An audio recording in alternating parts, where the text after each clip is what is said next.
The Berenstain Bears. Berenstain Bears. Yes, the Berenstain Bears. Absolutely. Like, Stan and Jan Berenstain, they're the ones that wrote the Berenstain Bears books. My grandparents' names are Stan and Jan. Did they write the Berenstain Bears And and just didn't tell you? Little 5-6-year-old me was convinced that they wrote. Their last name wasn't Berenstain, but I figured, they don't want people to know. I was convinced that my grandparents wrote these books about the bears. And so were you heartbroken when you found out the truth? I think I just kind of grew out of it and realized, okay. Moron. We would have some money somewhere if they wrote the... Not write this. Welcome to the Bookish Introverts Podcast. Join host Amazon bestselling author Brett Nelson and avid reader Melanie Dyer as they dive in to review books they've read, then chat with the amazing authors behind them. Quiet minds, big bookshelves. You don't want to miss it. Hey everyone, it's Brett and Melanie. We are back for another podcast. I would say book talk. We're not going to today we're going to do something a little different. We're going to do something a little different. Just fall is in the air. Change is happening. So yes, today we're going to just talk for a little bit. Won't be long, but we thought we would kind of discuss what got us into reading, what got Brett into writing, what got me into writing. I don't write a whole lot, but and why you're not writing more. We might not cover that. Yeah, it's going to be kind of this is going to be a little bit different of a podcast because we're not talking about any specific book today. Yes. This is our get to know you, coffee clutch. Oh, speaking of, I haven't even. You haven't even tasted your coffee yet. Mine yet. What were I thinking? That's not good. I know. We stopped at a place, met up at a little local coffee house. And I'm not even a coffee person. And neither one of us had ever been there. So, oh my word, that's he got coffee. I got chai latte. Maple and marshmallow. Marshmallow maple. Very good. If for those in the area, it's Perks Coffee House. We just got through eating cheese danishes that were amazing. So yeah. Sponsor there. There you go. A little bit of free publicity. Sponsor our channel. Sponsor our podcast. But it's a beautiful little coffee house. So, if you have some free time, stop in, watch a little bit of TV. It's got kind of that collegey vibe. It does have a little bit of a collegey vibe. So yeah, very good. Although I didn't see a lot of college age kids there. No, not on this. I did see some it looked like some younger, high school type kids. There were some high school students there. There were some young families there, and yeah, it looks pretty cool. Yeah, so a good mixture of people. So yeah, swing by. They have a drive-through too. Yes. They're not a sponsor. We just met up for coffee and came here. Yeah. And I'm not really even a coffee person, but every once in a while I like a coffee that doesn't taste like a coffee. If it tastes like coffee, I'm out. Facts. Yeah. But yeah, today we just thought we'd talk about a little bit about us. Today is a get to know you. Yeah. You'll have to forgive us if we're a little jumbled because we're but this is just off the cuff. It's off the cuff. Yeah. So we're just gonna jump right in, and I'm gonna ask Brett, what is the first book that you remember reading on your own? Okay, I remember reading. I was a big fan of the Laura Ingalls Wilder, the Little House on the Prairie books. Those are some of the first books I remember reading. I'm not one of those people that remembers being 2 years old. Yeah, I mean, I don't remember being 2 years old. I might have little snatches of memory here and there, but yeah. Other than pictures that that I've seen that Mom has, but I do remember. I loved reading those books. So those were some of the earliest books I remember reading. Nancy Drew, the Nancy Drew, the Party Boys, the Boxcar Kids. I read a bunch of those. I don't think I was as avid a reader back then as I am now. Now I'm just like a voracious reader. That's so funny. Which kind of blows as an author, because as an author, you don't get to read as much as you want because you're writing. When you're not writing, you're editing. And when you're not editing, you're editing. I mean, like, it takes editing in your head. Yeah, exactly. Yeah, literally. And it's it takes so much longer to edit a book than it takes to write a book. I believe that. I absolutely believe that. Yeah. And it's just, I always say, if you are not absolutely sick of your book by the time you published it, you didn't edit it enough. You did not edit it enough. I believe that. I've never really edited. Yeah. Anything. I mean, I beta read for you. Yeah. But I wouldn't call and you're that very good at it. Yeah. Actual. Well, I wouldn't call it actual editing because I'm not doing anything. I'm just pointing out this, and this, and yeah. But I used to edit what you would call fan videos. Mm-hmm. Using clips from movies and TV shows. And when you're trying to time it to the music you're using, you get to the point where you're just watching the same thing over and over and over. You're listening to the same song over and over and over. And I'm like, oh my gosh, I hate this song now. This song is horrible. Yeah. So it's kind of I can see where you're like, man, I don't like this book. Yeah. Why did I write this book again? Exactly. Yeah, you can love it. And that's one thing that I've kind of stopped being so obsessive with, because not only, we have professional editors, but you need to do a lot of pre-editing before it goes to the editor, because I don't know how a lot of authors work, how it works with their editors, but the editors I use, they tend to, like, I'll pay a little bit up front, and then they charge me depending on how clean it is. Like if they have to do the heavier amount of editing they have to do, which is, so that's why I like to have my books as clean as possible, because I don't make a lot of money off my books. So, so I can't. So it's kind of like pay by the error. Yeah, kind of. Yeah, not literally, but but they kind of, and I appreciate it because, because a lot of the editors I have, they're not like Random House level publishers, so, or editors. So editors have to start somewhere too. They're a little bit more indie, kind of like you. Yeah. They're just trying to get work, to build up their portfolio. Right. So the circle turns. Yeah. Circle of creativity. Yeah. Which probably is why I haven't, I tend to use a different editor with every book, because I haven't found my forever editor yet. I gotcha. Because I'm still searching. So, but you take what you can get when what you can afford. That's also true. Yeah. What can you afford? That's an important question. Exactly. Yeah. So yeah. So those were the books that kind of influenced me. I think those are pretty much what I read. I can't remember loving any others. I would like to say that I find it hilarious. One of the most famous, technically historical series in book history. When you don't like historical fiction. I know, right? I mean, it's not really fiction. It's sort of fiction, because I know it's not as much fiction as the TV show is. I don't remember Ma ever getting blood poisoning and almost dying in the books. I don't think so. I don't. So dramatic, the TV show. Yeah.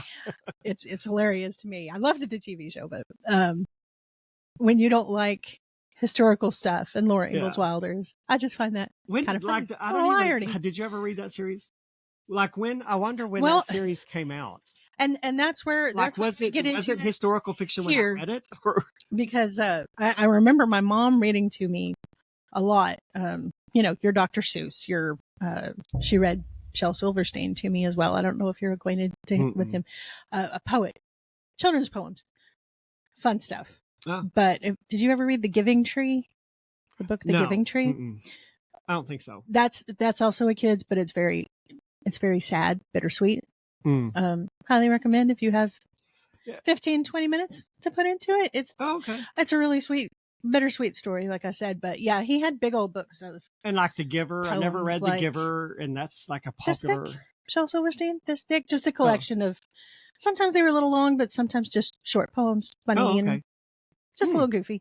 But yeah, Mom read to me Laura Ingalls Wilder, and they were the first books I can remember reading on my own, because I started reading them on my own as well. That grew into, Mom still had some of her old books. And I think the Laura Ingalls Wilder books we read were from her collection. She had a box set of the books. I don't know when they came out, but they came out, I think, in like the 50s or something. Yeah. Maybe 60s. I don't know when they were published, but it was before you or I were born. Yeah. But she had other books as well. I read the Bobbsey Twins. Oh, yeah. Yeah, the Bobbsey Twins. Five Little Peppers and How They Grew. Not as well known. The Berenstain Bears. Berenstain Bears. Yes, the Berenstain Bears. Absolutely. Stan and Jan Berenstain, they're the ones that wrote the Berenstain Bears books. My grandparents' names are Stan and Jan. Did they write the Berenstain Bears and just didn't tell you? Little 5-6-year-old me was convinced that they wrote. Their last name wasn't Berenstain, but I figured, they don't want people to know.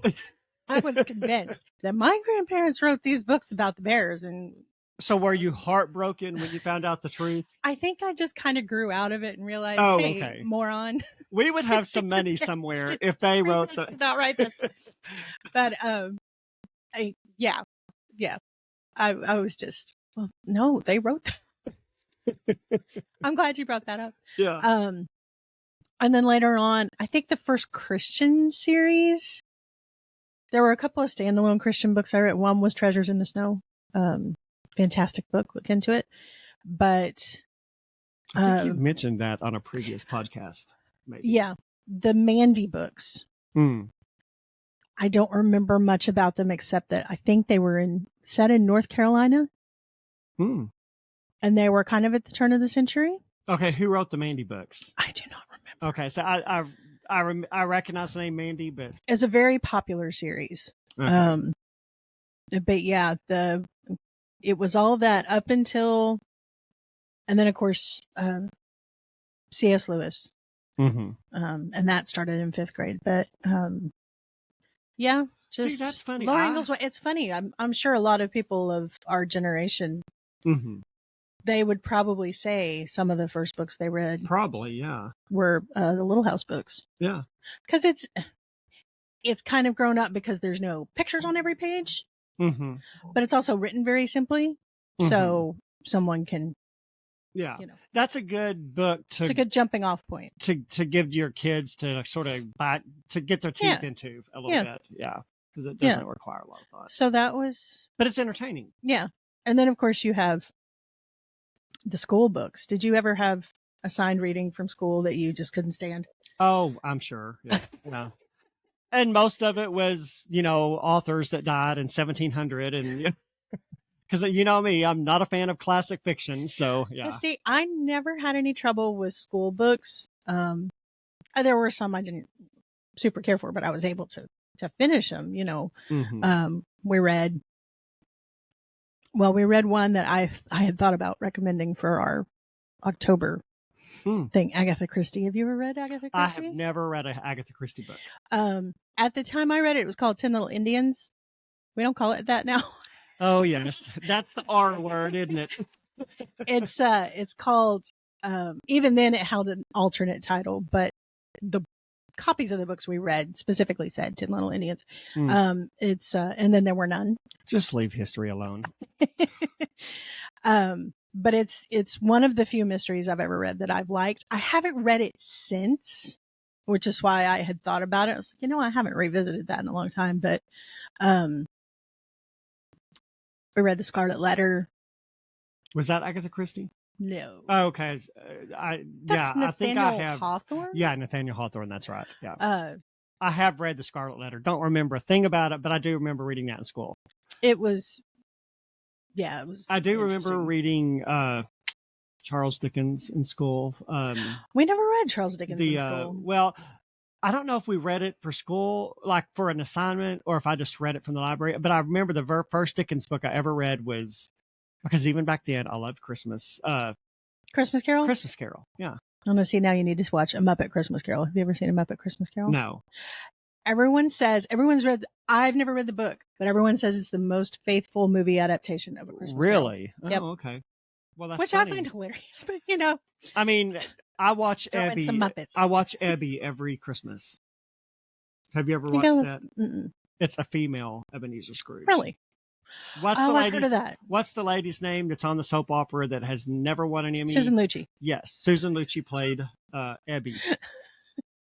Now I don't know how. Useless info. Yeah. I don't know why, but I love that version. I mean, it's Susan Lucci. It's Susan Lucci. Yeah, and I'm not even really particularly a fan of Susan Lucci, but I do like that version of it. Yeah, I've never read a Dickens novel. And then That's Tori interesting. Spelling has a version of Dickens of A Christmas Carol that I kind of watch. I've heard of every that. year. Yeah, I have A heard Carol. of that. I think it's called A Carol Christmas. Yeah, Something like that. Anyway, I think you're right. yeah. So Dickens. But I was not thrilled with A Christmas Carol when I read it.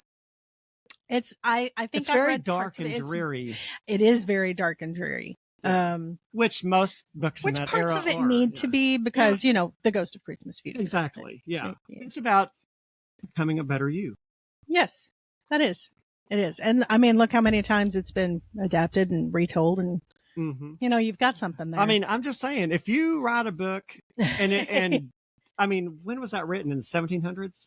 no, it would have been the 1800s. 1800s? Yeah, Charles Dickens was 1800s I mean, for sure. I wish something that I wrote would still be in existence and being read. Yeah, what an amazing legacy. Decade, It's an amazing legacy to have. yeah, To have that kind of staying power. yeah. Well, you know, like Laura Ingalls. Yeah. Those are still around. I don't think they're read as much, but they're still around. And even then, the legacy is still there in the TV show. And I wish I still to create had something with that my kind original Laura Wilde. I don't know whatever happened to them, but I had the original like hardback books, and I don't know. To this day, I wish I had them. They're, but I do have over there on that bookshelf on the third one. There's a on the bottom shelf. Hand me that. This is a book that I've had since grade school. It's an original hardback Nancy Drew book. That's her name. Carolyn Keene, and it's called The Mysterious Mannequin. Cool. And this is like an original hardback. That's amazing. Yeah. And it says Brett Nelson, 9th grade. And I'm and it's got it's fun funny. because it's got the little drawings in it. How cool. So I love this book just because. And here's another little funny thing about, for those of you listening who are of a certain age that may not remember, there was a time before the internet. Back at the back, there's an order form page, and you could order whichever book you wanted in the series, and you had to mail it in. I love it. Yeah, you had to mail it in to get because the internet didn't exist back then. I love it. Yeah, of course. Obviously, I never did. It says 54 titles at your bookseller or complete, and mail this handy coupon to. And it's Grosset and Dunlop. And I actually did a YouTube video about this because Grosset and Dunlap is now, and I can't remember which one it is. I think it's like Penguin Random House now. So, yeah. So anyway, so this is like the oldest book I have. And it's, wow. So I'm like, That's I wish amazing. I had all of my little house books. I think one of the oldest books I read, Mom had a fairly old copy. I don't know if it was an original, but it was a fairly old copy, a hardback of Gone with the Wind. Mm. And I read that. Never read that. I've never seen it either. I know. I'm gonna have to stop doing this podcast. I'm telling you. How are we friends? No, I'm joking.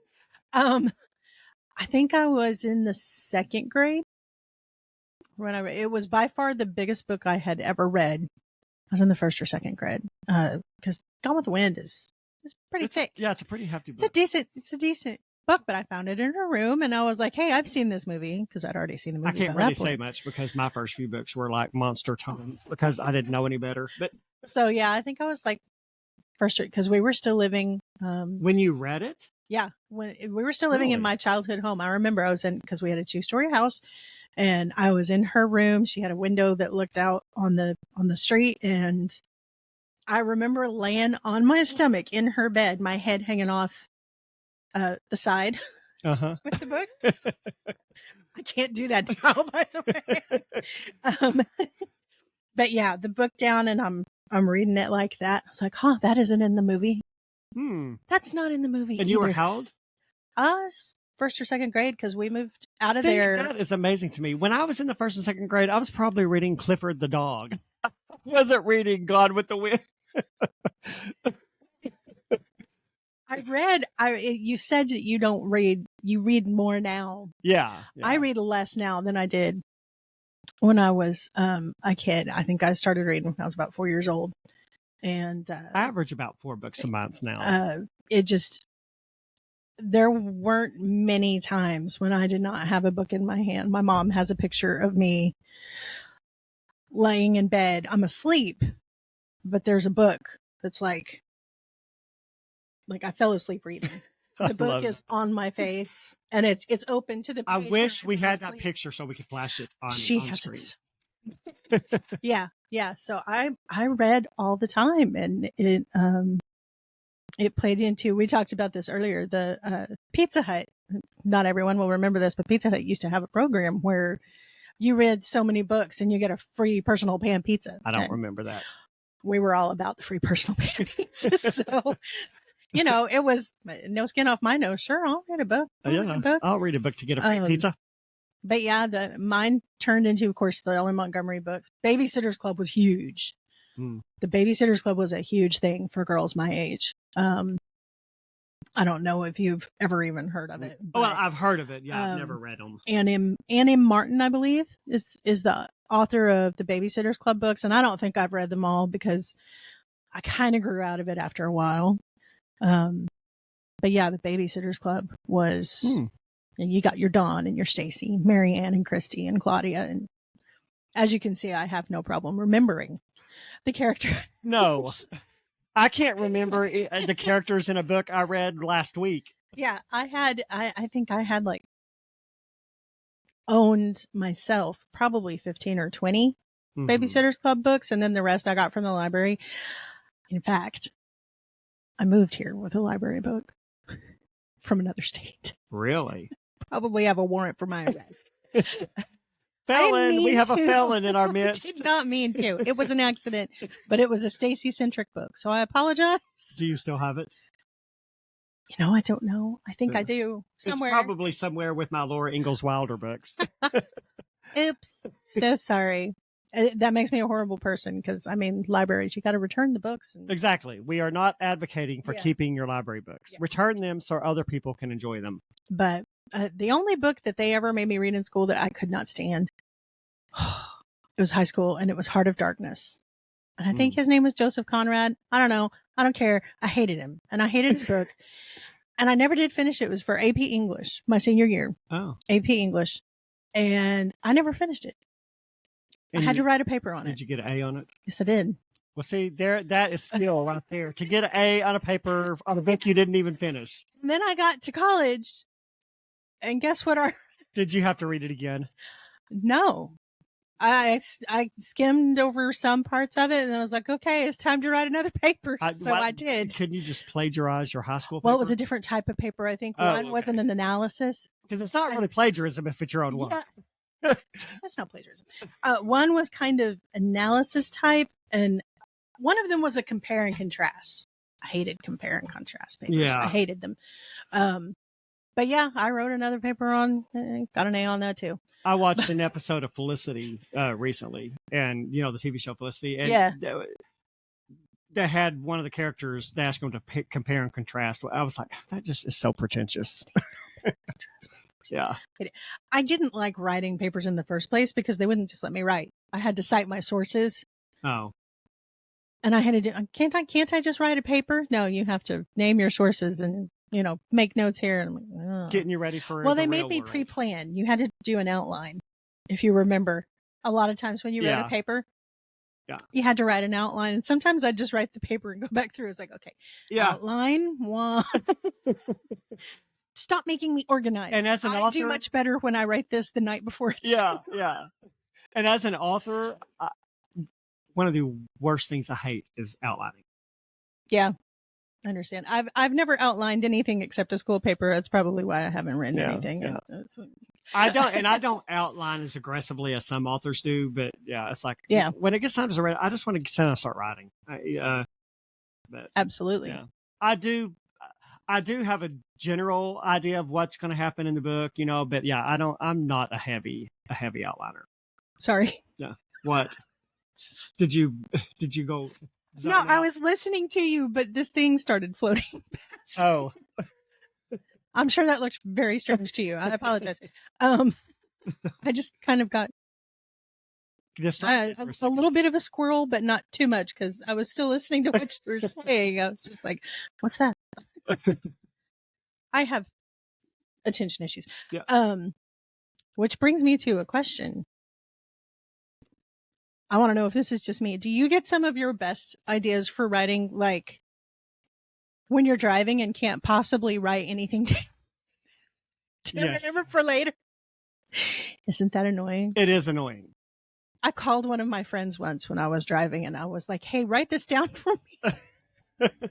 She said, what does this mean? I said, I'll tell you later. Just write it down and send it to me in an email. Would you please?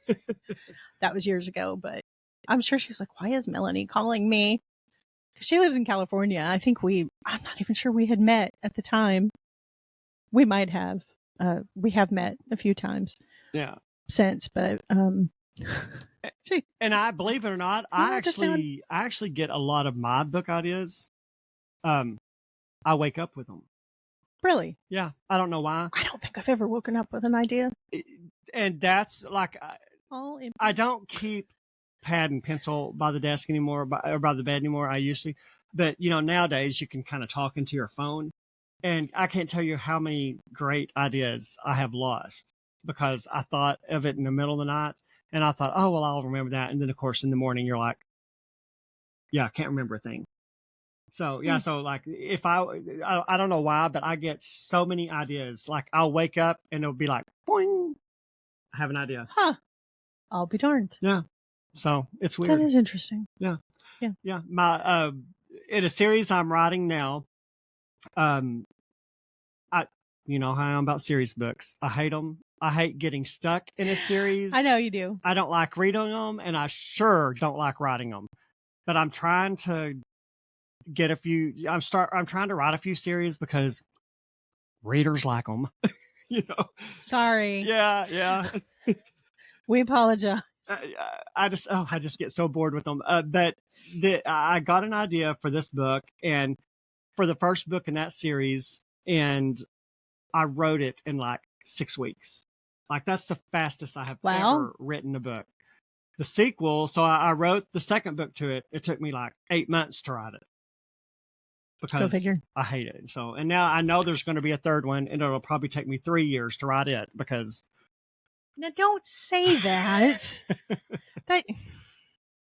that just, call those things that be not as though they are. Sure, okay. Stay positive. Brett's like, okay, I'm positive it's going to take me 3 years. I hope not. But I don't know. I don't know why. I absolutely hate writing series books. I just want to write standalone. You get tired of the characters. I get tired of the characters. I get tired of the locations. I don't get tired of the characters. Yeah. Send them all on vacation. What? Take them somewhere new. Well, yeah. Their town burned down. They had to move. Well, but I'll tell you what I'm doing. The town burned down. Yeah, now that might work. What I'm doing though is like in the first book, it's centered around this character, and in the second book, it is sort of it's more of her, but I also introduced a new character in, and then so the third book's is gonna focus more on the new character. So I think in each series, that like the other people that you're familiar with will be in the background. So I thought, well, maybe that'll help it keep me from getting as bored. I've read series that have done that, and it makes it interesting. It keeps it, you've still got familiarity. And maybe that's why I like series so much. I don't like change. I like familiarity. So maybe that's the appeal. But you've still got the characters you already know. Yeah. But there's someone else at the forefront, but it's someone that you already know. Yeah. And you have the familiars in the background, and sometimes you'll bring them forward, and I actually got the idea from one of my favorite authors, Catherine Spencer. She kind of does that. She's got and she's one of the few authors where I've read every book in the series. Oh, wow. Even when I love a book, high praise. Yeah. Even when I really love a book, I very rarely go through an entire series, but I have read, it's the Cape Light series, and they're not Christian fiction books, but they do have faith elements in them. But yeah, and that's where, and she would bring in a different character in every book, and then you would just be visited by the people in the background, and I'm like, I kind of like that because, so that's kind of, I thought, well, maybe I'll try that, and maybe I won't get as bored with writing a series. Well, you're branching out. Yeah. Embracing new experiences. Yeah. That's important. Yeah, exactly. When do you remember when you started to write? Like, what made you, was it an assignment for school that got you interested? Oh, later? Yeah, it was late in life. I mean, I've always thought, I can remember my friend Nancy, she's a very creative type. Nancy Powers. She's a very creative type. And I'm talking like floral design, like everything. She was just so good at everything. And she always talked about, she had this fantastic idea for a book she wanted to write. And I can remember always telling her, oh my gosh, I wish I could write a book. I would love to write a book. And this was not that long ago. I mean, I can't remember when I published my first book. I think it might've been in like 2016 or something like that. So it was before that. And I can remember telling her, that sounds so cool. I wish I could write a book, but I just don't think I could. And I had never tried. Yeah. And so she was like, oh my gosh, you're such a creative person. You totally could. I think you could write a book. So anyway, so I had 4 books written before I ever published the first one. Wow. Because I wrote the first one, A Christmas to Live For. I wrote my very first novel just to see if I could. And yeah, so in that book, I was going through a very dark emotional time. And, in fact, I talked on another podcast about it. I was in a very heavy depression at the time I wrote it, which is very unusual for me. I'm not normally a depressive person, but, I wrote that book and set it aside, wrote the next one. So I was like, okay, I've got all these books written. So maybe I ought to start thinking about doing something with them because I enjoy it. I enjoy the process. So I went back and thought, okay, I'm going to stop writing for a bit because at this time I had my 4th book written. So I thought I'm going to go back to the first one and just sort of reread it, see what I have, see if I like it. And it's a book about male disordered eating. Yes. Which does not get talked about. No, it doesn't get talked about a lot. Well, I got in and read it, and girl, it was the most dark and depressing book I was like, I cannot publish this, but people are going to jump off the roof after they read this book. So, but it reflected the time I was in at the time, so anyway, so I got in and started rewriting, not rewriting it, but I wanted to a little restructure and I wanted editing. I wanted to put some light into the book. So you know what I mean by light? I don't mean light in a mystical sense. Yes. I didn't want it to be mopey, grumpy. You know what I'm saying? So I wanted to inject some fun scenes into it. And so anyway, so that I spent probably the good part of a year, taking some stuff out that I really didn't feel like needed to be there anymore. And then adding in some fun and some light and just I wanted some lightness in the book. I didn't want it to be, even though it's a darker, heavier topic, I didn't want it to be a heavy read. Totally. Yes. And there are some heavy moments in it. You've read it. There are some very heavy moments in it. But it's not a light topic. I mean, no, you can't just glaze over it because then it gives it no weight. Yeah, exactly. That's not a pun. Yeah. Yeah. I wasn't thinking, but it doesn't give it its substance. Exactly. if you just gloss over it like, oh, well, I have this problem, but it's really no big deal. Well, exactly. Then where's the conflict? Yeah. Well, and there's no, it's not genuine Yeah. when you do that, especially for people that have gone through that and have lived through that. Yes. That's not going to feel genuine. No. And I No. get to this day that book and my book War Songs are the two books that I get the most correspondence on. Really? Yes, A Christmas to Live For. On a weekly basis almost. I get, and a lot of times it's from people that have dealt with it. And believe it or not, I'm very surprised. A lot of the people I hear from are men. And men. Well, men are just as susceptible to something like that. But they kind of fall between the tracks because it's considered a female disorder. Well, it's kind of like depression. Men aren't expected to, you're a man, buck up. Well, I, to a certain extent, that's and sometimes great, they do because that's what you're expected to do. But sometimes it requires a little bit more help than that. And a lot of men they're scared to get help because they're, scared of what their friends will say Exactly. Yeah. But then what you wind up with is like a shell of a person, veterans that they don't get help because they think they're men and they should be able to handle it. And they wind up committing suicide. Yeah. Which is horrible. It's horrible. For something that could be that they could get help with. I'm sure men who aren't veterans, who are just civilians, it's happened the same way.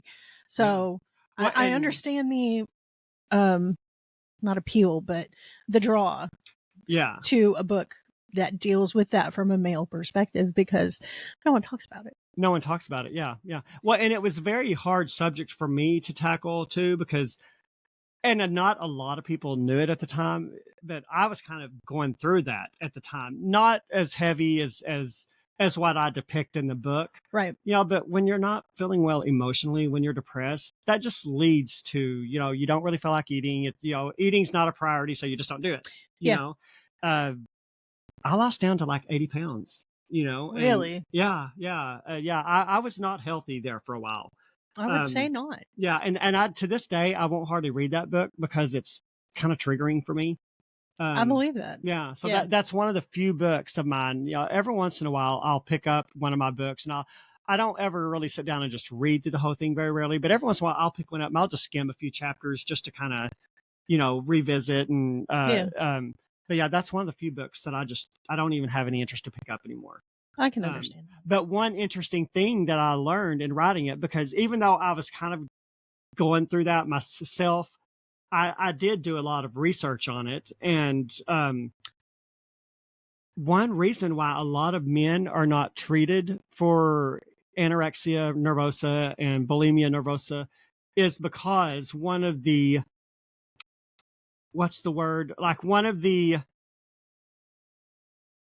not trademark, but one of the trademarks of benchmarks, one of the benchmarks for a person that has an eating disorder is when they stop having their menstrual cycle. Really? Yeah.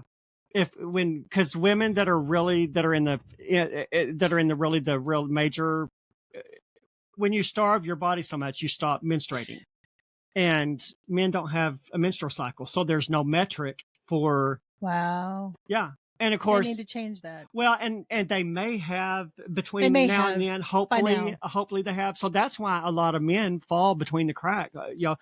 First of all, they're ashamed and they don't come forward. They don't address it because I'm a man. I'm not supposed to. But there's feelings too. Yeah. But there at the time, I don't know if it's still that way, but there was no metric for diagnosing men. Yeah, that's kind of like the reverse I hear with. Women in heart disease. It gets misdiagnosed a lot because they go by the standard, which is men. Yeah. And it's different in women. The signs of a heart attack are different in women a lot of the times than they are for men. And so women are walking around and they have no idea that they're having a heart attack, like a small one, not, obviously not a huge one, but I've heard and read that it's very, very different. The medical field needs to. They do. Yeah.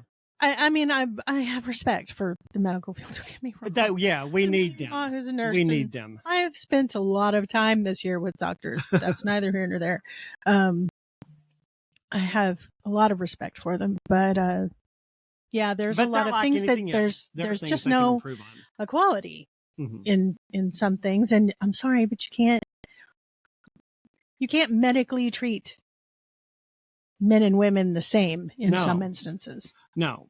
That's just biological facts. It's true, yeah. Well, and even in eating disorders, it looks different in men than women. Yeah. Because traditionally, women tend to starve themselves, anorexia, or they eat a lot and then they purge. Right.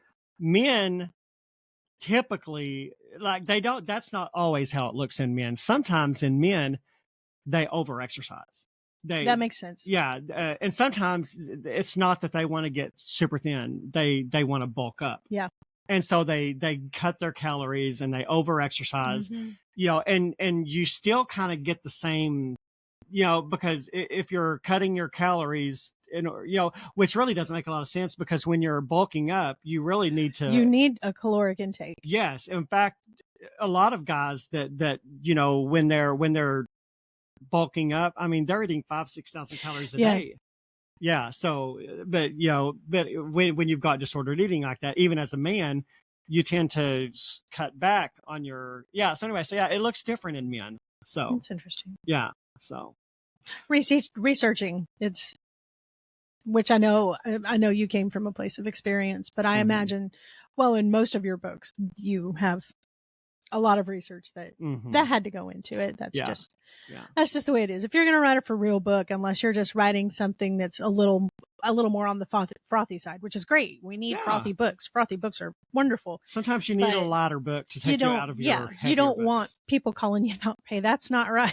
Yeah. Sorry. Yeah. Too late now. But that's I didn't know it wasn't until later that you got started. I figured. Yeah. I think, don't quote me on this, I think I published my first book in 2016. So I probably started writing my first book probably 2012, 2013, somewhere on there. So it was way later in life before I started writing. And then it took me even longer to even do anything with them, because my original intent was just to write for my own, for my own enjoyment, because I didn't really have enough. Just as an outlet. Yeah. And I get that. And then after I got 4 written, I was like, wow, I should try to do something. I should try to do something with these. It's a shame to have them just sitting in my hard drive. I should do something with them. Yeah, exactly. So that's when I dusted it off, and I can't remember who the first person I gave it to read was now, but I was just like, was it Melissa? It was no, it wasn't Melissa. It may have been my friend Nancy. Sorry, Melissa. Actually, it may have been my friend Nancy. He passed you over. Yes, I passed you over. Sorry. Just kidding. If you're listening, I didn't mean to. I'm just kidding. Yeah. So it took me a while to get my courage up. It's very hard to put your work out there. It's very hard. Well, and the funny thing is, I spent all that time going in, and I wish now I had shortened. Well, I wish I had shortened all my books. Short books just do better. Your books now are shorter. Yes, I am writing them shorter now because I've learned. But as I was going in and writing, and kind of lightening the book up, I was trying to put some silly moments in it, because I didn't want it to be dark and dreary. And I actually got a bad review on the book because it wasn't dreary enough. What? No, because women don't act like that. It's not about women. Yeah, well, the women in your book don't act like that? The 2 women characters, they were, and the funny thing is, they're kind of based off a couple of women I know. So women do act like that sometimes, just because you're boring.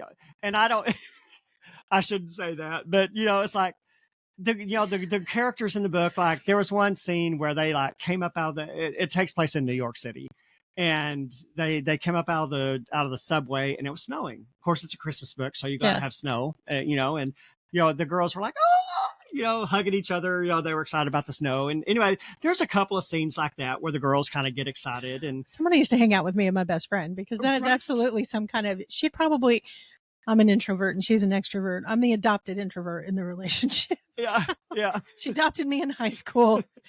And we don't hang out as much anymore, which makes me sad, but Yeah. life happens. And, Yeah. but yeah, that's absolutely a point where she'd start grabbing my hand and let's go.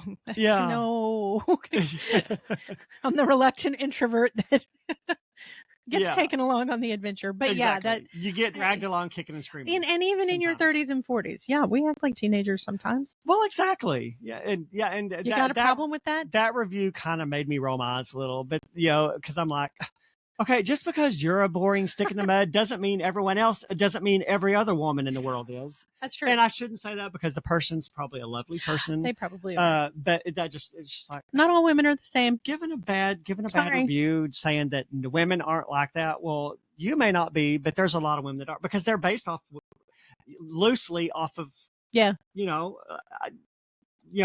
I've seen my friends that are girls. I almost said girlfriends. So they weren't my girlfriends. They were friends that were girls.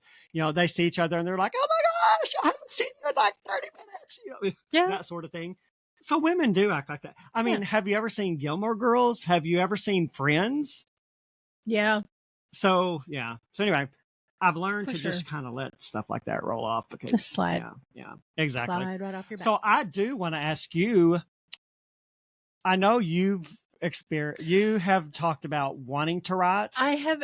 And I have a sneaking suspicion you would be a great writer because you are one of my beta readers and you're a fantastic beta reader. So why have you not gotten into it? I have. The only thing fully original that I have ever started is a story that I think I have 3 chapters out online somewhere. But I never continued with it. Most of my stuff was fan fiction, but I started, the first thing I ever wrote was in 1st grade. We, my teacher, she was a great teacher. It was 2nd grade. It was Miss Parsons. Allow me to think. I don't remember any of my I think Miss Stockton teachers. Was 2nd grade. So it was 2nd grade. She had these things called squiggle books. And she would come around. We would all get the same thing. There was a dedicated notebook for each of us for squiggle books. She would come around and draw this squiggle on a piece of paper in our notebooks. And we all got the same drawing. We had to go from there and expand on that squiggle and write a little story about the picture we had drawn. Interesting. I don't remember a lot about them, but there was a famous one that I wrote that I turned into a river, and it was the story was called "There's a River in My Shirt." My mom has it somewhere. I don't know where it is. I'm going to call your mom and tell her we're reading that on the podcast. "There's a River in My Shirt" was the title of the story. I don't know how. Mama Jeanette, I want a copy of that. And then I had a couple of teachers in middle school that fostered love of writing. One was also a coach. You got to love those coaches as teachers, but she was a great teacher. She taught creative writing. And I don't remember many things we did, but when I was in middle school, that happened to be when the Waco thing happened. The Waco David standoff. Koresh. Yeah, yes. The standoff, yeah. And one of our assignments was to write, because it went on for days. She assigned us all to write something about, from the perspective of someone in the compound. You couldn't get away with this today. From the perspective of someone in the compound or one of the agents or something outside, someone involved. Mm-hmm. She wanted us to put ourselves in. Oh, genius assignment. Now that I think about it, like as if you write it as if you were there. Yes. Because it fosters, empathy or the ability to see things from new perspectives. And you're doing this through, and girl, I'm just saying the whole world needs that assignment because the people in this world in this country need to learn how to see things from a different perspective. Yeah. and you're doing this from like a preteen, early teen years type of thing. So your brain's working. And I wrote it from the perspective of a 16-year-old girl, I think, that was in the compound and was married. She was one of his wives. Wow. That's fascinating. And I think she was pregnant. I don't remember. And at the end, it had already happened, the burning down and everything. But at the end, they escaped. That's how I wrote the ending. There was like some secret exit and they escaped. And I don't know where they went, but Yeah. I remember doing that. Those were assigned, the sequel and that's you the sequel I didn't write. But that's those two teachers really got me going on writing, and I just started. My aunt and uncle had a computer. Yeah, that was back when not everyone had a computer, but my aunt and uncle did. And I hung out and it was probably all the huge time, honking piece of plastic. Oh, it was huge. Yeah. It was absolutely huge. We played, like Where in the World is Carmen Sandiego on it, and it had Print Shop on it. Do you remember Print Shop? Yes. Where you could print out like cards and banners. Yeah, and we thought that was so cool. Fantastic. Of course, now it's the equivalent of Atari. The Pong. Yes. You could make some cool designs with Print Shop, though. Yeah. But I had a cousin who was about my age. She's 6 months younger than me, and she likes to write. She still writes. She does poetry and things. But we would both write on that computer, and she loved to read what I wrote. She thought I was, there was one sentence in particular. She was like, that's a fantastic sentence. Now, I have no idea what it was. We were both in our teens, and I'm sorry to say, teenage girls are not the best writers. Well, I'm not sure teenage anybody's are best writers. We're very, when people say you write like a teenage girl, it's not a compliment, and they're not being sexist. Teenage girls, I've met very few, very, very few that are decent writers. I found old notebooks of mine, and I'm reading them going, oh my God, what have I done? What kind of person was I? Yeah. They're just, we're all in our feelings, and just everything's so dramatic. It is, yeah. Where one adjective would suffice, we got to use like 6. Exactly. Yeah. And that's a problem I still have sometimes. Yep. So, but that's what got me started. And then I found, when I got into college, I found fan fiction on the internet, and I was like, this is a thing. This is a thing. And finally decided to write some of my own. And it's scary because you're putting it out there on the internet. Anyone can read it. And they could review it as well. So I didn't know what I was getting into. I can't even remember. Gosh, what was the first thing I wrote? I think it was an Anne of Green Gables thing. And I expanded beyond that and met a whole lot of great people through that. And we're still friends. We're still friends now. We have a group on Facebook that we're friends in. Do you still, is that still on the internet somewhere? Oh, yeah. All my stuff's still out there. Oh, okay. I would like to read something. You need to share some links with me. It's still out there, frighteningly enough. But I do want to bounce back to something you said real quick. You said nobody is a good writer when you're 16, and I think very rarely. Yeah, and I think you can pretty much say that about anyone. Never judge an author by their very first book. That's true, because you're learning. It's a learning. Nobody pops out a J.K. Rowling level book on their first book. Now, and J.K. he probably didn't either. Well, exactly. Editors were probably behind her books, Yeah. So anyway, if you read a debut author and you kind of liked it or you didn't like it, try going to a few. The last got a few book books they out. wrote. Give it another world. Authors do grow if they're a good author and take their craft seriously. Nobody is harder at an author than themselves. Yeah. I can tell you that. That's true. Yeah. And I have a friend, one of my writer friends. We all pretty much had Lord of the Rings in common. We were big on Lord of the Rings. But we met through different fandoms, as the term goes. But he's not a big stickler on holding back. If he has a critique, he's going to give it to you. Oh, see, he's a straight shooter. And sometimes it comes across as blunt, but we always know it comes from a place of him wanting to help. He's just a straightforward guy.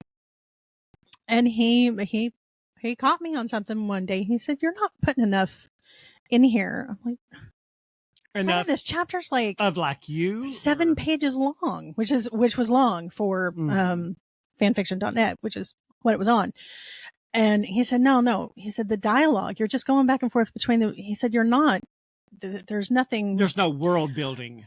There's nothing, but when they're talking, it's just back and forth. I was like, well, that's kind of how it is on the show. He said, you need to elongate a little. I was like, well, I think you're wrong, but okay. So was he talking about like adding narrative? You know how they talk on Gilmore Girls? It's just banter. Banter. Yeah.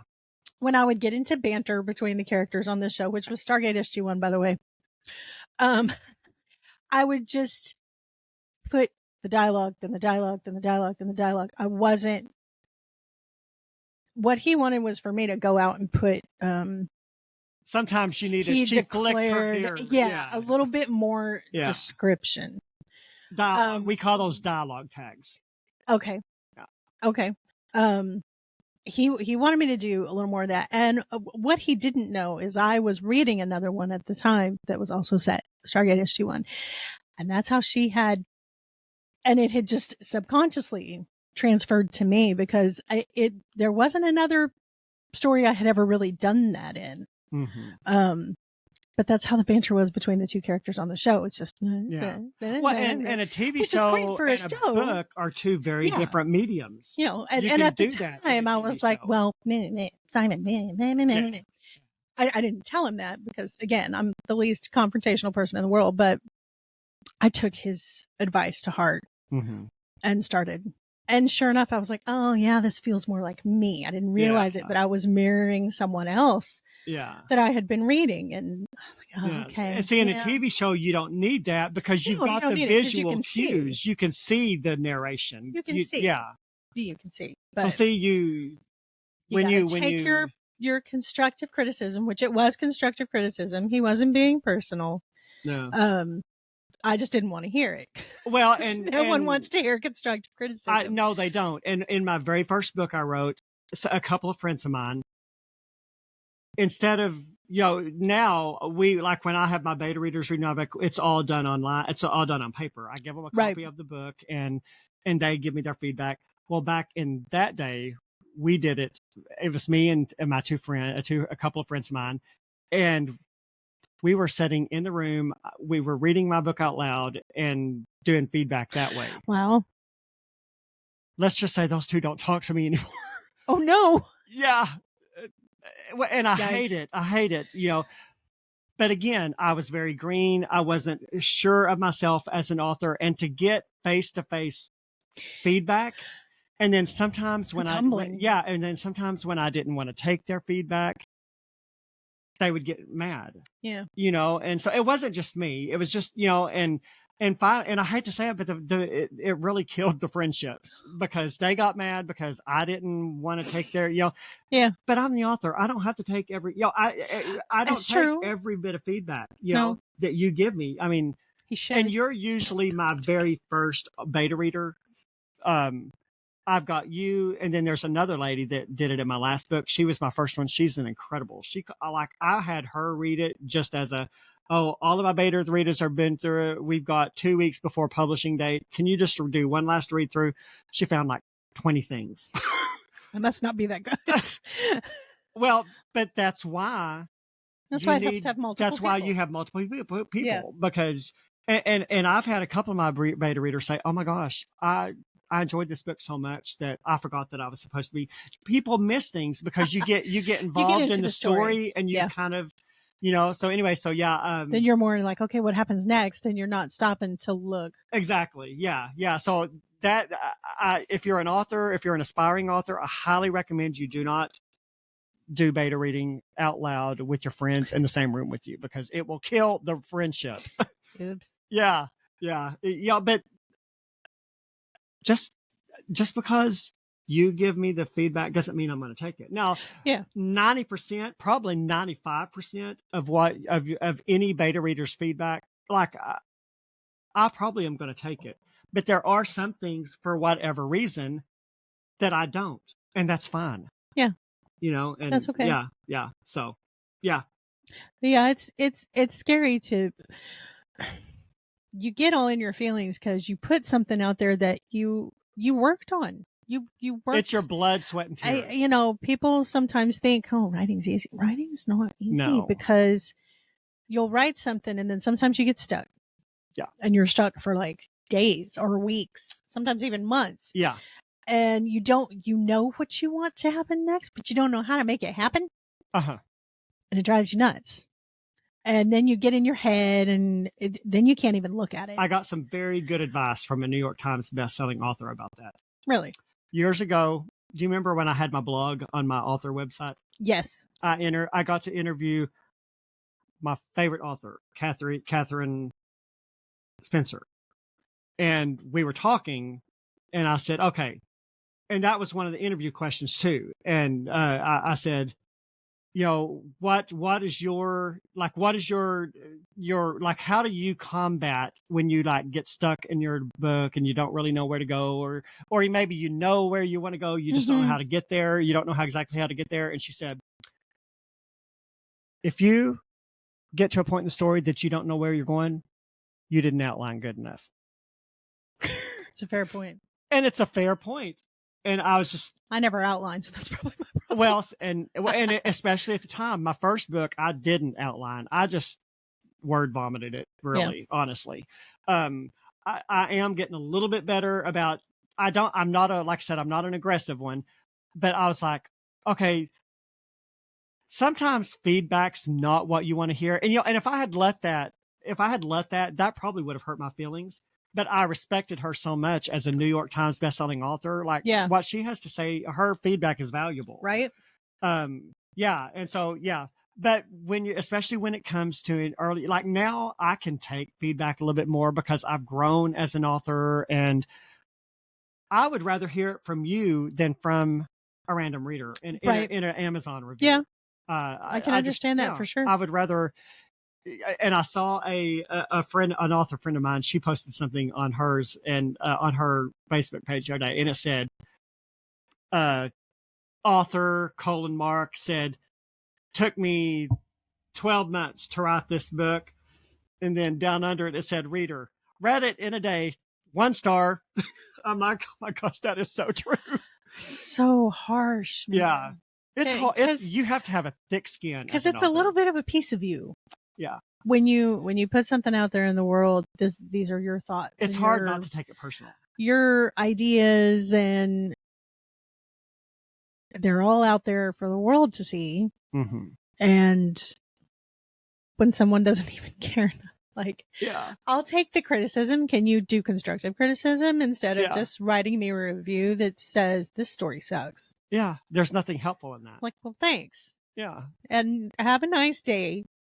You as well. Yeah. What are you supposed to do with that?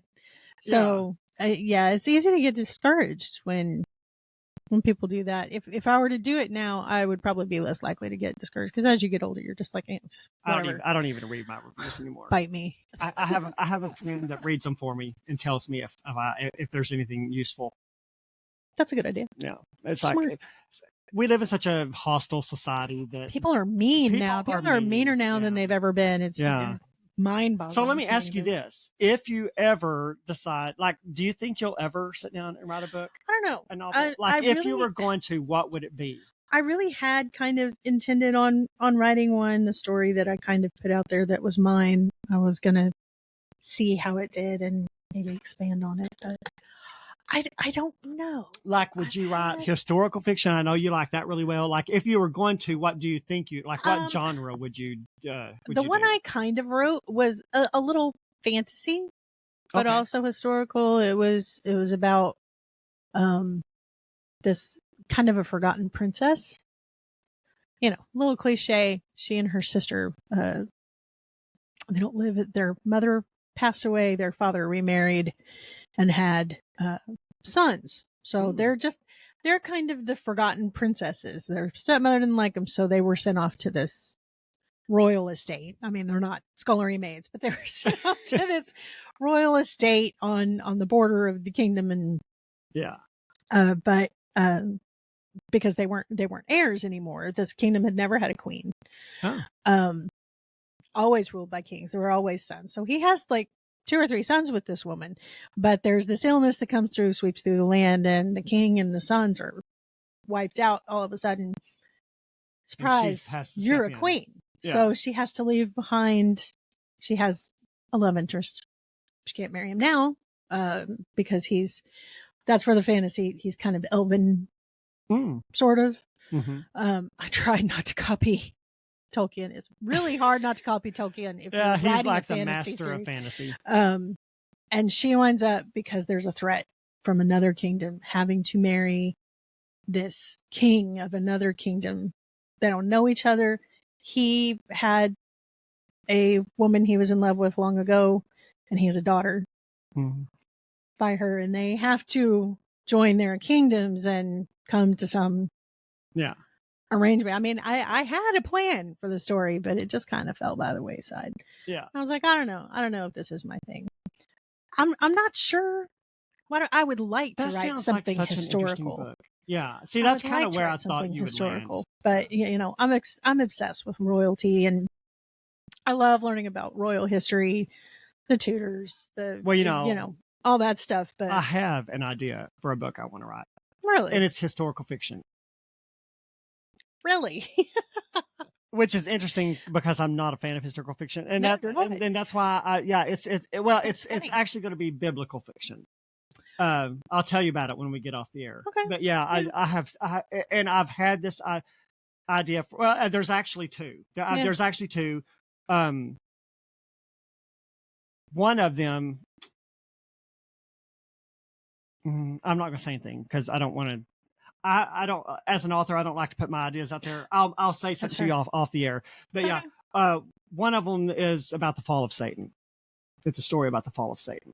Interesting. Yeah, it's like a fictional version. It's a fictional tale of the fall of Satan. Look at him with his ideas. Yeah. And I've had that idea for years. Wow. Yeah. I'm like, there's not a lot of information in the Bible about Satan, and especially when it comes to stuff like that, you have the people that, well, if it's not in the Bible, you shouldn't put it in a book. It's fiction, people. Christian fiction. It's called Christian fiction for a reason. I'm not saying this actually happened. Exactly. Yeah. So and I know I had another, I'm in a readers group, and somebody had posted a question about a book they had an interested in writing about what life would be like during the millennial reign. So we're talking the rapture has happened. And then, and the Bible says that, after the rapture has happened, there's after the 7-year tribulation, there's going to be 1,000 years where, Satan is bound up. And then, so anyway, there's going to be 1,000 years. Well, life's still going to be going on during that 1,000 years. And then at the completion of the 1,000 years, the Lord comes back, and then the world as we know it's gone. Like that's the last 1,000 years because in that's the world. The last, after the millennial reign, that's the last battle between Satan and God. Yeah. And then Satan's bound up and put in hell forever. Yeah. Well, this person was like, I would really like to write a book about life during the millennial reign. And I was like, oh my gosh, that would be a phenomenal book. That's interesting. Yeah. I'm not sure where the conflict would come in, though. The conflict, a lot of people were like, no, I wouldn't read that because there's nothing in the Bible about it. You don't know That's where your imagination comes in. Exactly. It's like, why are we under the impression that Christian fiction has to be the Bible, in the Bible. Exactly, that it's not fiction. Exactly. Yes, there's nothing that says Christian fiction has to be you can fill in the lines of what's in the Bible. That's not adding to the Bible.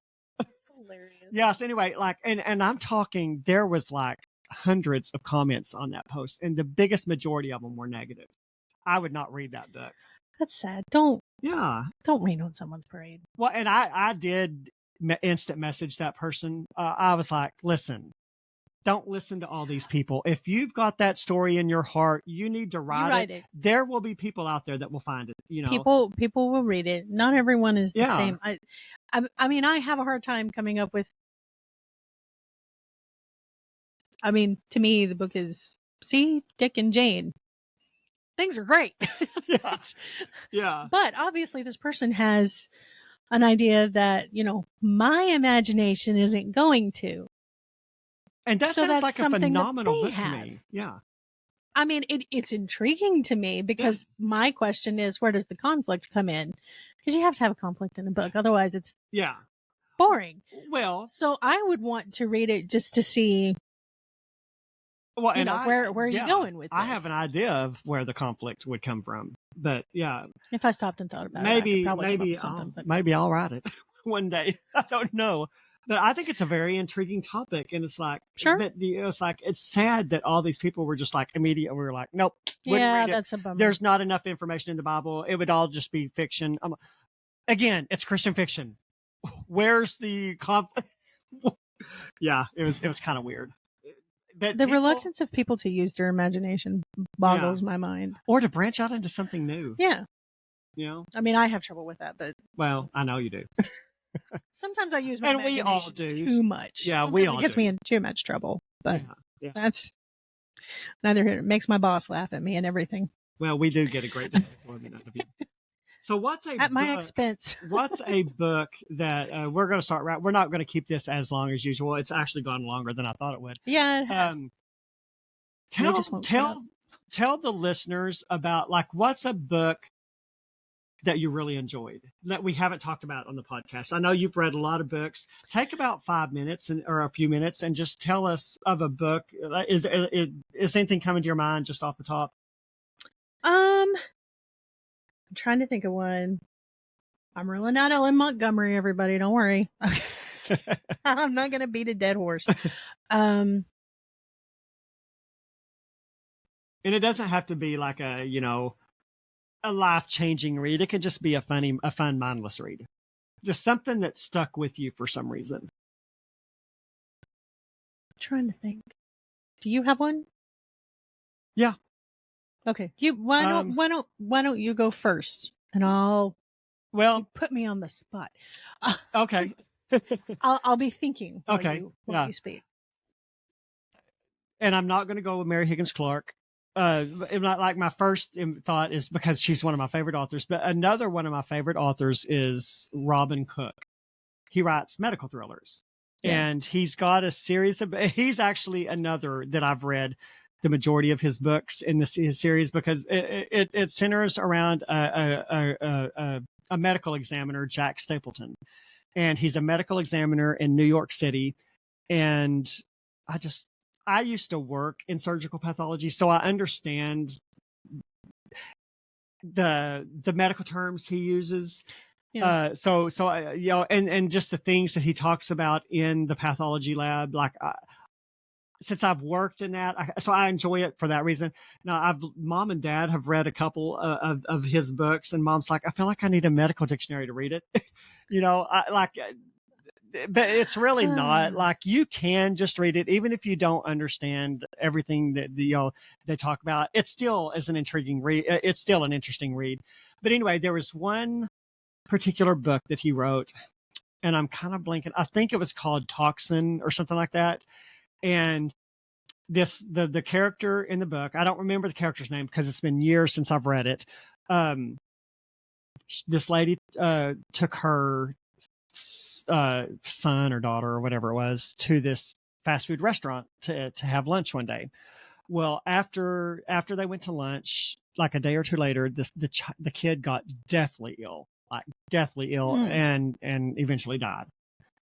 So I'm trying to remember if it was the two characters in the Stapleton series was Laura Montgomery and Jack Stapleton, and they were both MEs. And so, like, they were separate, like they worked in the same office, but they didn't really like each other because Jack Stapleton was kind of your stereotypical cocky, all that. And but eventually in the series, they kind of get together, they start a romance, they get married and all this stuff. So I can't remember if this was their son that this happened to. Anyway, well, as they got, so they get to investigating, what happened, why did this kid die? Well, they tracked it back to the meat industry, that prepares, like that they slaughter the animals and then make food out of them. And that was very eye-opening, because like that was where I realized that in the meat industry, like 3% of your hamburger meat can have bugs in it and other stuff like that, like and I get you when you cook the food, but I'm like, it's just disgusting to think that a certain percentage of your food can have bugs and insects in it. That's just disgusting. Good night, everybody. Exactly. After I read that book, I did not eat meat for months. I believe you. I can understand that. Yeah, we had a book. similar It reaction. was a great book, and I probably will get it out and read it now that I kind of remembered it this morning. I don't know where it hit me, why that kind of hit me, but I was like, huh, and I was That's like, funny. yeah, and like I literally went months and would not eat meat, because I'm like, I could be eating. I get that. A cricket or yeah. Yeah. You really only have a guarantee on the meat if you're going to process it yourself. Yeah.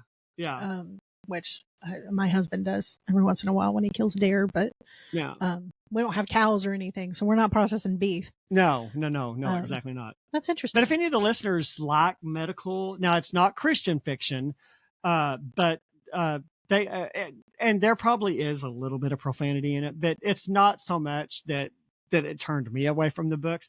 But I've only been reading Christian fiction for probably about the last year or two. I've really not read a lot. Now, I did read the entire Left Behind series when those come out. I was very obsessed with those when they came out. But other than the Left Behind series, I read very little Christian fiction growing up.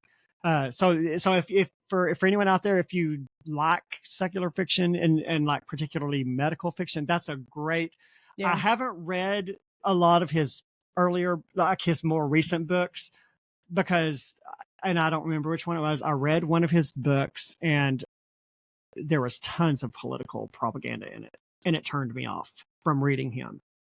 So that's a bummer. Yeah. So I'm just like, I kind of quit reading him after that. I lost a lot of respect for him, but I still will go back and read some of his earlier books. Yeah. For sure. Yeah. But if you love an author, you love an author. And but as an author, it's best just to keep politics out of your book. It really is. Unless you're writing a political thriller. Yeah, which I did write a political Christian fiction book. And it's my least sold book. And you know what I found out recently? Amazon refuses to market that book. I took out paid promotions on all of my book, like advertising, like I've got ads, because I wanted to, instead of marking my books down to 99 cents and, nobody buying them until they go on for sale, I was like, okay, I've got to have a different strategy for selling my books. So I decided in 2024, I was going to try a new approach. And instead of practically giving my books away, I'm going to start doing Amazon ads. And I noticed I'm not getting as many sales as I want, but I'm getting tons of Amazon Kindle reads, like 10,000 page reads a month. And before I started taking out the ads, I was getting like 500 or 600 a month. So I'm getting massive Kindle. So it's paying off a little. Yeah. So it's working, and my hope is that, of course, people that have Kindle Unlimited, that's pretty much it's basically, if you don't know what Kindle, it's basically Netflix for books. You pay a set amount of money per year or per month, and then you get to read unlimited books. I think it's like $12.99, $13.99 right now. So my strategy is working. But I noticed that I'm not getting like hardly any page reads off of that book. So I thought, well, maybe I skipped that one and didn't go in and put an ad on that one. So I went in and looked, and there was no ad on it. So I went in and I thought, okay, I must have just skipped over it. So I went in to start the ad, but it wouldn't let me. So I was like, that's weird. So I called my publishing rep through Amazon and was like, hey, I'm wanting to run an ad on this book like I am all the rest of them. And he was like, okay, well, let me pull it up. And so he clacked around on his keyboard, come back and goes, it's about guns. Amazon doesn't like that. So we're not, Unprotected. unprotected. So we're not going to let you advertise that book. I said, but it's not about guns. It's not about guns. It's about It's basically a cautionary Second tale. Amendment. Yeah, it's a cautionary tale basically about what would happen if the Second Amendment were revoked and we lost our right to own guns. Right to bear arms. Yeah, so I mean, it's an interesting book. Yeah, and the people that have read it, I've had several people say, "Hey, you know, I really wasn't interested in reading that book, but I read it just because it was you, or or whatever." And I've had several people say it's not what I thought it was going to be. I am so glad I read it. Yeah. And they won't mark. Yeah. So I told the guy, I said, it's not about guns. And I told him exactly, I explained it to him exactly the way I did you. He said, yeah, we're not going to promote that. I said, so you basically. So you're for free speech, just not. Yeah. I said, you're basically what's happening in the book is happening now because you're taking away my right. He said, no, we're not taking away your right. We're letting you publish the book on our platform. We're just not going to let you advertise it. Yeah. Left-wing Amazon. That's a left-wing Amazon for you. Wow. Anyway, did you think of a book? I'm really having trouble. I don't know why. I don't know why. Well, we've talked about so many books. Well, and probably the ones that are the most meaningful for you, we probably talked about here and there. We have here and there. I want to say there was. I don't know why I'm having such a hard time with this. There's a series that I really enjoyed that I never thought I would enjoy. But it is absolutely not Christian. There's a little bit of profanity in it. And it is, in fact, about a wizard. It's not Harry Potter. If it's got a wizard in it, it must be Harry Potter, right? Oddly enough, it's called The Dresden Files. And I've heard of that. The main character's name is Harry. His name's Harry Dresden. So it's sort of Harry, but it just sort of it was a book I read because I have a close friend of mine, one of my writer friends, in fact, who really, really liked it, and she recommended it. I was like, I don't know, I don't really get into that kind of thing. And she said, no, you should read it. They're hilarious. They're so funny. He's such a smart aleck, and that really appeals to me.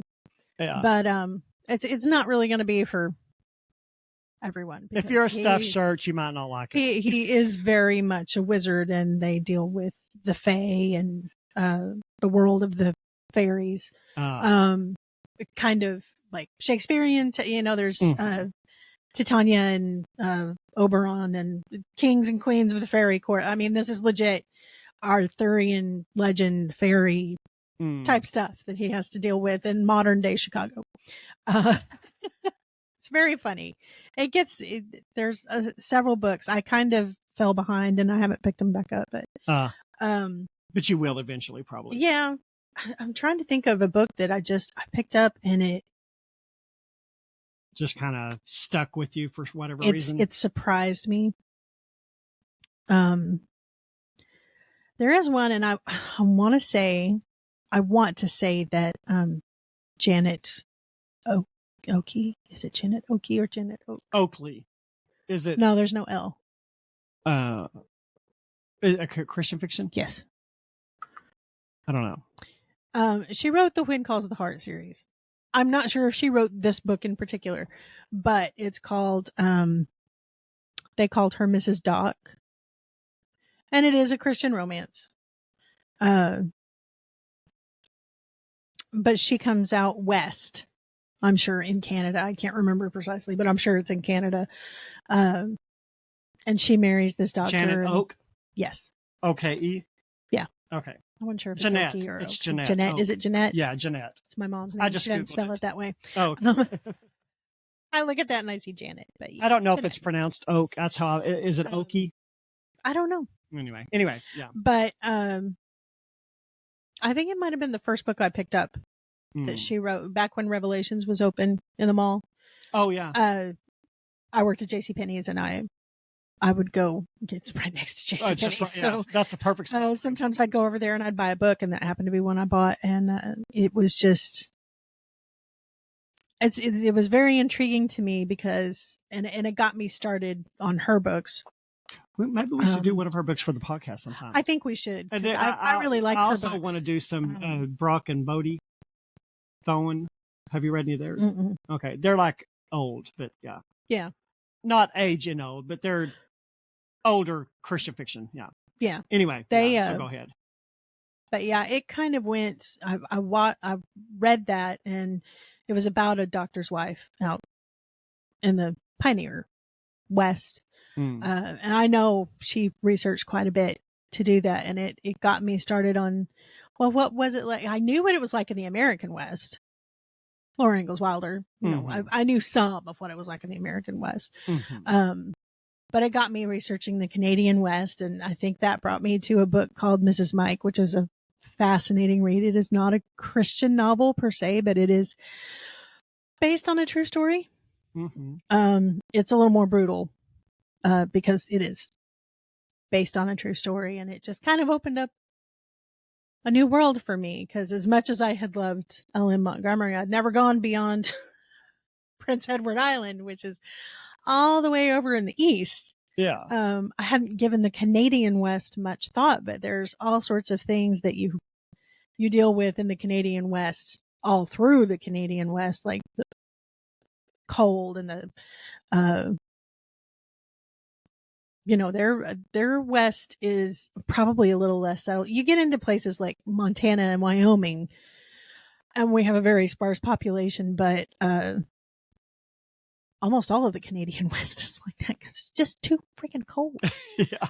It's so cold, and that it just kind of opened up that avenue. I was like, oh, Canadian historical fiction. Why didn't I think of this before? So it just got me. It kind of gave you a different pigeonhole to look at history through. Sure, more historical fiction. Yeah. Why not? But yeah, I thought that was. I thought that I wanted to say Christie, but I didn't really want to get into Christie because someday I think we should. Yeah, we'll do that. We might read that at some point. Maybe. It's been years since I've read it. Years and years. I remember the TV show, though. TV show was really good, too. Kelly Martin. Do you remember Kelly Martin? Oh, for some reason, why was I thinking it was... yeah, I remember Kelly Martin. Yeah. She's on Hallmark a lot now. Yes. I like Kelly Martin. For some reason, I was thinking it was... what's the lady's name that played the vice president in Harrison Ford? United... What's the president's plane's name? Air Force One? Air Force One. In the movie Air Force One. Gwen, what's that lady's name? Anyway, yeah, that's not the one I was thinking of yet. No. Anyway, yeah. Are you talking about Glenn Close? Yes, Glenn Close. Oh, yeah. Glenn Close. For some reason I was thinking did she play that character? But no, you said it was Kelly Martin. No, Christie's a young girl. I think I'm thinking of Sarah Plain and Tall, maybe. Yes, that is a very good show. Was that Glenn Close? Yes. Okay, that's the one I was thinking of. Sarah Plain and Tall. That's a very good show. I've never read the book. I know there's a book. I've never seen it or watched it. It is a good.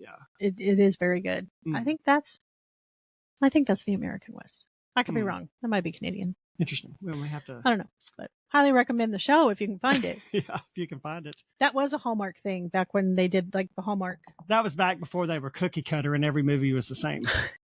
Yeah, quite honestly. That was back when they did the Hallmark Hall of Fame stuff. Oh, the Hallmark Hall of Fame ones are the best. Yes, they are. And they still are the best. What the Deaf Man Heard is a fantastic movie. You can find it. Yeah. Watch it. I love that movie. It's hilarious. Yeah. Super, super funny. I say hilarious too much today. I'm sorry. Yes. Yeah, Matthew Modine. Yeah. I think James Earl Jones is in it too. Oh, he died recently. He did die. Now I'm bummed. I'm sorry. I rained on our parade. That's so unlike and me. On that note. That's so unlike me.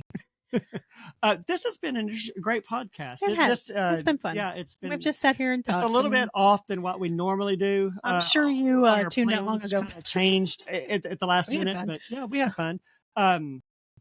We have had an interesting, like a new. What's the word I'm thinking? We've had something new's happened with our podcast. There's a word I was going to use to tell you, but we've had our 100th. He's a writer. Yeah. We've had our 100th download on our through all of our platforms, the audio platforms like Spotify, iHeartRadio. We're on like 10 or 15 different podcasts, Podboom. We're on several of them. Yeah. And we've had our 100th download since we started. Aww. So we only need 900 more to go to get monetized. We have to have 1,000 downloads to become as I go home and download every. Exactly. Yeah.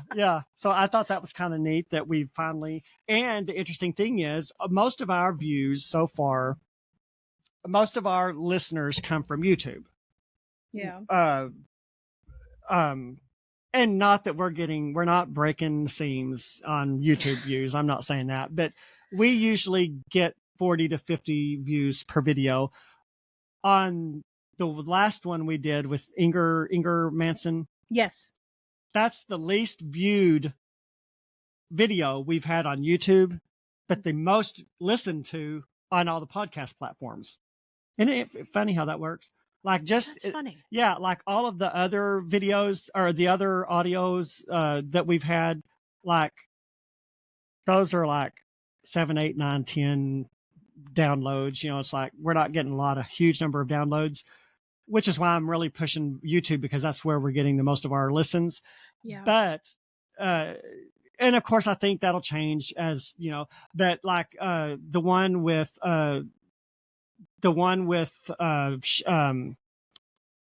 Angela Hunt, that's our most listened to. I believe that so far. But Inger Manson, like we have had like 20 or 30 listens through Spotify, and yeah. So I thought it was interesting that it's our least viewed on YouTube, but our most listened to on. Well, it's our second most listened to. That's funny. Yeah. So it's weird how all that works. Interesting. Yeah. So anyway, we've had a milestone. That's what the word I was trying to think milestone. of. We've had a milestone. We've finally hit 100. Our first downloads. Milestone. Go us. Yeah. So, all right. Well, we are going to let you guys go. If you want to follow us on Facebook, we're at Bookish Introverts Podcast. We're also on Instagram as Bookish Introverts Podcast. If you want to email us, we're at bookishintrovertspodcast@gmail.com. I think that's it. So you want to take us out? Sure. Thanks for hanging around with us. I have to pick the book for the next podcast, and I have not picked it yet.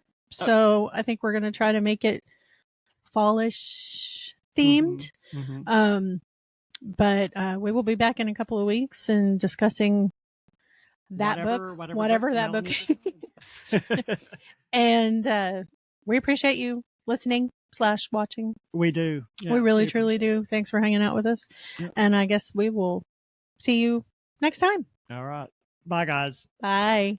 Thanks for joining us on the Bookish Introverts Podcast, where together we explore the worlds within the pages. Until next time, stay bookish.